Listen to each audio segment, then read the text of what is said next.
সুপ্রভাত, আমি রেখা। আর আজকে আমি আপনাদের সাথে শেয়ার করব আমার ক্যারাটে ক্লাসের কিছু কিকের ভিডিও। যাদের বাড়িতে বা এই যে দেখছেন এই সবুজ মাঠটা, এটাই হচ্ছে আমাদের প্লেগ্রাউন্ড। আর এখন আমি যে সমস্ত কিকগুলো করব বা দেখাবো, সেগুলো কারো নাম জানা থাকলে অবশ্যই কমেন্টে জানাবেন।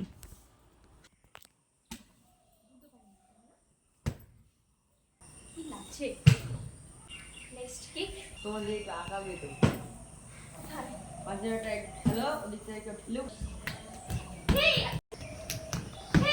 ওই ও